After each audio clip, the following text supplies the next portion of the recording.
নিজে যদি বড় থাকতে চাও, নিজে যদি স্বাবলম্বী একটা নারী তুমি দেখাও জামাইয়ের সামনে, তাহলে তোমার হক কেন আদায় করতে যাবে সে? আর কিছু একটা বললে আমার আয়সা বলে আমি নাকি ওর জামাইয়ের হক দিতাম। আমি যতদিন বাবার বাড়ি ছিলাম প্রায় বলতো যে সতীন সতীনই হয়, সতীন কখনো আপন হয় না। কার জন্য তুই এত কিছু করলি? মানে ভয় পেয়ে এখন 10 দিনের চ্যালেঞ্জ নিয়ে আসছে আমার কাছে। তোমার চ্যালেঞ্জ তুমি তোমার কাছে রাখো। মানে জামাই ল নিয়ে পরে এখনই নাকি আমি দাপট দেখানো শুরু করে দিছি। গাইস, মানে 4 বছর পরে হচ্ছে গিয়ে জামাই কোনো পজিশনেও যাইতে পারবে না। দুপুরের ভাত খেয়েছেন?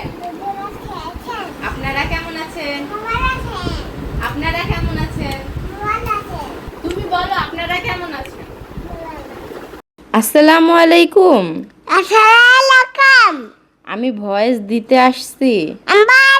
আসছে আপনারা সবাই না সবাই আমাদের চ্যানেল আমাদের ছাড়া সাকিব, সাকার করে দেবেন।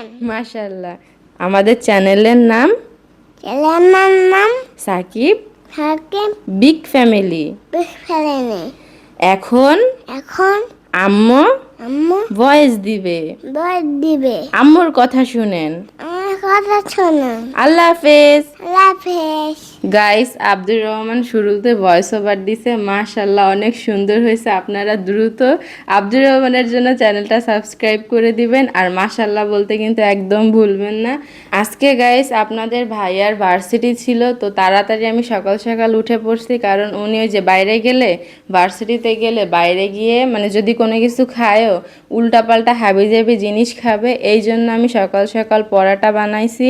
আর হচ্ছে এখানে দেখতে পারতেছেন মাংস, আলু, মাংস পেঁয়াজ দিয়ে ভাজি করতেছি, কারণ আমার জামাইরা আমি যে কয়দিন ডিম দিয়ে দিছি, প্রথম 1-2 দিন খাইছে, এরপরে একদিনও ডিম দিয়ে খায় নাই। আর বেরোনোর সময় তো মানে উনি একবার কি দুইবার মুখে নেয়, এছাড়া খাইতেই চায় না। এই জন্য আজকে আমি মাংস আগে মানে রাতের বেলা নামায় রাখছিলাম ফ্রিজে, পরে সকাল সকাল তাড়াতাড়ি উঠে বসাই দিছি। এদিকে মুরগি ভাজি বসাই দিছি, আর নিচে বসে বসে আমি পরোটাগুলো সবগুলো বেলে ফেলছি। তো আজকের নাস্তা ছিল পরোটা আর মুরগি ভুনা। মুরগি ভুনাটা একটু বেশি স্পেশাল, কারণ এটার ভিতরে বেশি করে সস দিয়ে তারপরে রান্না করছি। তো পরোটার সাথে খেতে অসাধারণ লাগতেছিল। আর গাইস, আমি আপনাদের সাথে একটু পরে গল্প করতেছি, কারণ কিছু মানুষের জবাব না দিলে তো গাইস তাদের মানে পেটের ভাত হজম হবে না। তারা আমাকে চ্যালেঞ্জ দেয়, তাদেরকে নিয়ে আমি কেন কথা বলি। তারপরে গাইস আমার নাকি পিপিলিকার পাখনা গজাইছে, মানে আমাকেই খোঁচা মেরে কথাটা বলছে। আর শাশুড়ি আম্মা গাইস কিভাবে পারে তার ছেলেকে এরকম একটা কথা বলতে, কথা কি গাইস সরাসরি বদদোয়া দিছে। তো আমি প্রথমে শুরু করব আমার সতীনকে নিয়ে। তো ও কি বলছে কথাটা, আমি ওকে নিয়ে কথা বলা বন্ধ করে দিব। কেন গাইস আমি কথা বলা বন্ধ করব? ও যে আমারে 7টা মাস আমি এই বাসায় ছিলাম না, আমাকে নিয়ে কথা বলে মানে বলছে তো বলছে, কোনো থামাথামি নাই। আর গাইস ওর মুখে তো কোনো লাগাম নাই, মুখের ভিতরে যা আসে তাই বলে। আমি এখানে ছিলাম না, আমি বাবার বাড়ি বৈশা কিভাবে এগুলা সহ্য করছি। আর আপনারা আমাদের সম্পর্কটা শুরুতে দেখবেন, মানে আগে যেরকম আমরা ভিডিও করতাম একসাথে মিলেমিশে, অনেক মিলতাল আমাদের ভিতরে, দুই বোনের থেকেও বেশি সম্পর্ক বলতাম। মানে দুই বোনের থেকেও মানে দুই বোনের ভিতর তো ঝগড়াঝাটি হয়, আমাদের ভিতরে ওইটাও ছিল না। তো আমরা বলতাম মানে ভাই বোন কি থাকে, আমাদের ভিতরে তার থেকে অনেক ভালো সম্পর্ক ছিল, এরকমটা আমরা দেখায় আসছি। কিন্তু হঠাৎ করে ওইটা কি কাজটা করলো গাইজ বলেন? আমার মা প্রায় বলতো যে তুই কার জন্য কি করছিস, মানে আমার মা হচ্ছে সব কিছুই জানতো, 2-1 বার আসছে, তারপরে ফোনে কথা হইতো, মানে কথাবার্তা বুঝতো যে আমি ওকে কতটা ভালোবাসি বা ওর জন্য কি করছি না করছি, প্রায় জিনিসই আমার আম্মু জানতো। এই জন্য বলতো, মানে এই কারণে আমাকে বলতো যে আমি যতদিন বাবার বাড়ি ছিলাম প্রায় বলতো যে সতীন সতীনই হয়, সতীন কখনো আপন হয় না। কার জন্য তুই এত কিছু করলি, কার জন্য তুই এত মানে আমার মারেও কিন্তু আমি 2-একটা কথা শুনাইছি ছোট সতীনের কারণে। তো বলতো যে কার জন্য যে কি করলি। তো যাই হোক গাইস, ও আমার মানে আমার বাবার বাড়ির সামনে না সম্মান রাখছে, না হচ্ছে পুরা দুনিয়ার সামনে আমার কোনো সম্মান রাখছে। 7টা মাস ইচ্ছা মতো নিজের মতন কইরা মুখে যা আসছে তাই বলছে। আমি বারবার মানা করছি যাতে আমাকে নিয়ে কথা না বলে, আমার ফ্যামিলি বারবার ফোন দিয়ে বলছে যে তুমি আমাকে নিয়ে কথা বললো না। শেষ পর্যন্ত আইনজীবীও বলছে ফোন দিয়ে যে ওকে নিয়ে কোনো ভিডিও বানায়ও না, কোনো কথা বললো না, ওকে ওর মতো থাকতে দাও। একটা কারো কথা শুনছে? বর্তমানে আমি যে সংসারে আসছি এখন পর্যন্ত আমারে নিয়ে ভিডিও বানায় যাইতেছে, ইচ্ছা মতো ভিডিওতে বদনাম করে, থাপড়ায়, বেয়াদব বলে, মানে কোনো ভাষার কোনো শ্রী নাই, আমি বলতেও পারি না সরাসরিভাবে যে আপনারে কি বলছে না বলছে। এটা আমি মানে মুখে আনতে আমার ঘৃণা লাগে যে ও কি বলে। ও এখন আসছে যে মানে আমি গাইস দুইটা কথা বলা শুরু করছি, ও যেই পরিমাণে মিথ্যা কথা বলে আর শাশুড়ির কান ভাঙায় যেমনি, আমি দুইটা কথা বলা শুরু করছি। মানে কালকে একটু আমি কথা বলছি কোনো রকম, আপনারা খেয়াল করে দেখবেন। কারণ কি কতদিন সহ্য করবো গাইস, ওর মুখ তো একটু বন্ধ করা লাগবে। মানে আমি যত চুপ থাকি, আমি যত বলি যে তুমি ভালো হয়ে যাও, ভালো মতন বলি, ও শুনতেছে না, ও তত গাইস মাথায় ওইটা নাচতেছে। তো যাই হোক গাইস, আমি একটু কথা বলা শুরু করছি, এটাই ওর সহ্য হইতেছে না। মানে ওর কথা, ও যে আরও কত খারাপ, মানুষ তো এটা মানে বুঝা ফেলবে যে ও কী পরিমাণে খারাপ। তো এই কারণে ও আমাকে হুমকি দেয়, চ্যালেঞ্জ দিতে আসে 10 দিন ও আমাকে নিয়ে কথা মানে আমি ওকে নিয়ে কথা বলবো না, তাহলে ও 10 দিন পরে চিন্তা ভাবনা করে আমাকে হচ্ছে ভিডিওর মাধ্যমে ডিসিশন জানাবে যে আমাকে নিয়ে আর কথা বলবে না। কিসের জন্য গাইস আমি এরকম করব, কথা বলা বন্ধ করে দেব? জীবনেও না। ও আমারে 7 মাস জ্বালাইছে না, আমি আগে ওরে 7 মাস জ্বালাবো, এরপরে হচ্ছে ওর সাথে হিসাব নিকাশের ব্যাপার আসবে। না গাইস, এখনই ও চ্যালেঞ্জ দিতেছে, মানে কি পরিমাণ ডরাইছে, ডরে মানে ভয়ে চ্যালেঞ্জ দিতেছে যাতে আমি কথা বলা বন্ধ করে দিই। আর ও যে কতটা খারাপ এটা হচ্ছে মানুষকে না জানায়। ও যতটুকু খারাপ আছে ওকে খারাপই থাকতে দেবো, কিন্তু যে আমি কখনোই চুপ থাকবো না। আমি তোমাকে বলছিলাম, বারবার বলছি আমাকে নিয়ে তুমি কথা বলবা না, যদি কথা বলো তাহলে আমিও বলা শুরু করব। অনেকবার বলছি, আমি শুরু থেকে এই পর্যন্ত তেমন কোনো ভিডিওই করি নাই, কিন্তু তুমি জামাই যে আমারে প্রোডাক্টগুলো আইনা দিছো ওই ভিডিওতে আমি বলছিলাম তুমি আমাকে নিয়ে কথা বইলো না, এটা একটা ভালোবাসার জিনিস, তুমি এটা নিয়ে মানে এই বিষয়টা নিয়ে বিশ্রী বানায়ো না। তো ও আমার কথা শোনে না, এখন মানে ভয় পেয়ে এখন 10 দিনের চ্যালেঞ্জ নিয়ে আসছে আমার কাছে। তোমার চ্যালেঞ্জ তুমি তোমার কাছে রাখো, তুমি যতদিন আমাকে নিয়ে কথা বলবা আমিও তোমাকে মানে তোমাকে নিয়ে ততদিন কথা বলবো, তুমিও ভালো হয়ে যাবা, আমিও ভালো হয়ে যাব, শেষ কথা এখানে। তোমার চ্যালেঞ্জের ধারদারি না। আর গাইস, কেক নিয়ে একটা কথা বলছে যে আমাদের কেক নাকি খাবে না। আমাদের কেক মানে কি গাইস? কেকটা তো আনছে জামাই, জামাই কেক আইনা ফ্রিজে রাখছে, এমন তো আর না সবাইরে বলছে যে তোমরা কেউ কেক ধরবা না। যদি এমন হয়তো তাহলে কি আর ফ্রিজে রাখতো? ঘরের ভিতরেই তো রাইখা দিতাম, ঘরের ভিতর 2 দিন রাইখা খাইলেও কেক নষ্ট হয় না, আমরা কিসের জন্য ফ্রিজে রাখতে যাব? যদি কারো খাইতে ইচ্ছা করে খাবে, বা জিজ্ঞাসা করবে বাচ্চারা খাইছে কিনা।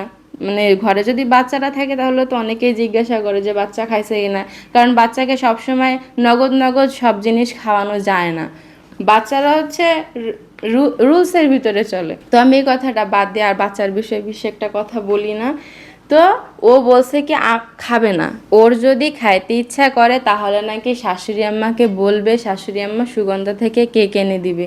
কেন গাইস ও শাশুড়ি আম্মাকে বলতে যাবে? ওর খাইতে ইচ্ছা করলে জামাই তো টাকা দিয়ে আনছে, সেটা তো জামাইয়েরই টাকা, ও খাবে খাইতে ইচ্ছা করলে। এই জায়গায় গাইস শাশুড়ি আম্মারে গিয়ে বলার কি আছে? হ্যাঁ, নিজে আবার এসে হকের কথা বলে, তাকে নাকি হক দেয় না, নিজে হচ্ছে জামাইয়ের কাছে যায় না, জামাইয়ের ভালোবাসা দেখায় না, জামাইয়ের কাছে নত হয় না, নিজে বড় থাকতে চায়। তো নিজে যদি বড় থাকতে চাও, নিজে যদি স্বাবলম্বী একটা নারী তুমি দেখাও জামাইয়ের সামনে, তাহলে তোমার হক কেন আদায় করতে যাবে সে? আর কিছু একটা বললে আমার আয়সা বলে আমি নাকি ওর জামাইয়ের হক দিতাম। নিজের জামাইয়ের হক নিজে আদায় করো। কিভাবে জামাইয়ের কাছ থেকে কোন জিনিসটা আদায় করবে সেটা তোমার ব্যক্তিগত ব্যাপার, পার্সোনাল ব্যাপার। আগে আমি ছিলাম, আগে আমাদের সম্পর্ক অন্যরকম ছিলাম, সব বিষয়ে আমি নাক গলাতাম, কিন্তু এখন তোমার জামাই তুমি আলাদা করে নিতে চাও, আমাকে সংসার থেকে তাড়াইতে চাও, আমি কেন তোমার হক দিতে যাব? তোমার জামাইয়ের হক তুমি নিজে আদায় করে নাও, কিভাবে আদায় করবে সেটা তোমার একান্ত পার্সোনাল ব্যক্তিগত ব্যাপার, আমাকে এইসব বিষয়ে ডাকবা না। আর গাইস, কিছু একটা হইলে একটা হুমকি দেয় জামাইকে যে আমার যদি হক আদায় না করে আমি এই ভিডিও নিয়ে হচ্ছে এখানে যাব ওইখানে যাব, মানে ও কত দূর যাবে, মানে কত দূর যাবে ওই ভিডিও নিয়ে? কোর্টে যাবে, জামাইরে 2 দিন জেলের ভাত খাওয়াবে, কোর্টের বারান্দায় কয়দিন ঘুরাবে, এই তো করবে। এছাড়া কি জামাইয়ের জীবন বাকি আর যতটুকু নষ্ট করার ও করবে। ও নিজেই ও যে ভিডিওর কথা বলে, আমিও যদি দেখাই গাইস, মানে গাইস না, এই দেখেন যে মানে ও কেকের বিষয়টা সামান্য একটা বিষয় নিয়ে ও হচ্ছে শাশুড়ি আম্মাকে গিয়ে বলবে। কেন, নিজের জামাই আনছে তো নিজের হকটা দেখাকে জায়গা খাক, সমস্যা কি? ও না, ও যাবে শাশুড়ির কাছে। তাহলে গাইস এর জায়গায় কি বোঝা যায়? নিজেই হচ্ছে গিয়া ইগো দেখায়, সব কিছু করে, আর দোষটা এসে জামাই। তোমার কাছে একার ভিডিও নাই বুঝছো, আমাদের কাছেও ভিডিও আছে, আসছে জামাইকে কোর্টের মানে জেলের ভাত খাওয়াইতে। আর গাইস বুদ্ধি যে ছোট সতীনের কত দূর গেছে এটা আপনারা এই জিনিসটা শুনলেই বুঝতে পারবেন। আমার জামাই মাত্র হচ্ছে প্রথম সেমিস্টারে পড়তেছে, মাত্র মনে করেন ভার্সিটি লাইফে ঢুকছে। এখনই নাকি আমি জামাইয়ের মানে জামাই ল নিয়ে পরে এখনই নাকি আমি দাপট দেখানো শুরু করে দিছি। গাইস মানে 4 বছর পরে হচ্ছে গিয়ে জামাই কোনো পজিশনেও যাইতে পারবে না, জাস্ট একটা সার্টিফিকেট পাবে যে লয়ের স্টুডেন্ট, ল পাস করে ফেলছে। আর ও চিন্তায় আছে আমি নাকি এইখানে বসে জামাই নিয়ে, জামাই ল পড়ে এই নিয়ে বলে আমি দাপট দেখাই। মানে ও নিজে যেরকম মানুষেরও চিন্তা ভাবনা মনে করে যে ওর মতোই হচ্ছে ভাবে। ওর বাবা মা একটু মানে ওর বাবা মা হচ্ছে একটু টাকা পয়সা আছে কোনো রকম, তারপর ভাইরা একটু সরকারি চাকরি করে, মানে নিজের অনেক বড় মনে করে, অনেক বড়। আর ও আমারে ওর মতো ভাবছে যে আমার জামাই লয়ের ডিপার্টমেন্ট, আমি যা ইচ্ছা তাই করতে পারবো, কেউ আটকাতে পারবে না, জীবনেও না। আমার জামাইয়ের ওরকম ক্ষমতা হইতে আরও অনেক বছর লেগে যাবে বুঝছো। যে সময় ক্ষমতা হবে সেই সময় আমি ক্ষমতা দেখাবো, কিন্তু এখন আমি দেখাবো না। তোমার মতন আসমানে উড়বো না। তুমি আমারে বলছো না পিপিলিকার পাখা গজায় মরিবার তরে, তো আমার এখনো পাখা গজায় না। যখন জামাইয়ের ক্ষমতা হবে তখন আমারও পাখা গজাবে, বুঝতে পারছো? আর শাশুড়ি আম্মা গাইস কি যে একটা মানে কথা বলছে ভিডিওতে, ভিডিওর শুরু দিয়ে আমি যখন মানে পালাই বাসায় আসি, আমার শাশুড়ি আম্মা ভয়ে হচ্ছে আমাদেরকে গ্রামের বাড়িতে পাঠায় দিছিল। তো ওইখানে আমরা অনেক দিন ছিলাম, ওইখানে তো টিনের ঘর। নিজে বিপদে পড়ে হচ্ছে আমাদেরকে 3 তলা বাড়িতে উঠায় না, আর তখন গাইস 3 তলাও ছিল না, 1 তলা ছিল। তো আমাদেরকে এ বাড়িতে উঠায় না, আমরা গ্রামের বাড়িতেই থাকি কয়েকদিন। আর যখন ছোট সতীন আসে তখন কিন্তু আমরা প্রথমে দাউদকান্দি থেকে ওই টিনের ঘরেই উঠছিলাম প্রথম, কিন্তু সুমাইয়া টিনের ঘরেই উঠছিল। এরপরে হচ্ছে আমরা যখন নারায়ণগঞ্জ আসি তখন আমার শাশুড়ি আম্মাই বাসায় উঠতে দেয় না, পরে আমরা নদীর ওই পারে হচ্ছে বাসা ভাড়া নিয়ে থাকছি। ওই ভাড়া বাসায় থাকতে ছোট সতীন যে শাশুড়িকে পটাইছে, আমরা কিন্তু গাইস পুরা মাসের ভাড়া দিছিলাম, কিন্তু মাত্র 10 দিন থাকছি। ওই 10 দিনের ভিতরে শাশুড়ি আম্মা পাগল হয়ে ছোট সতীনকে এই 3 তলা বাসায় নিয়ে আসছে। তো ওই যে ছোট সতীন করা শুরু করছে শাশুড়ি আম্মা, এখন পর্যন্ত ওই ছোট সতীনকে নিয়েই আছে। আমাদের ঘরে আর কাউকে সে চোখে দেখে না। ছোট সতীন নাকি এই 3 তলা বাড়িকে 10 তলা বাড়িতে পরিণত করবে। তো কালকে হচ্ছে এই প্রশ্নের জবাবটা দিব।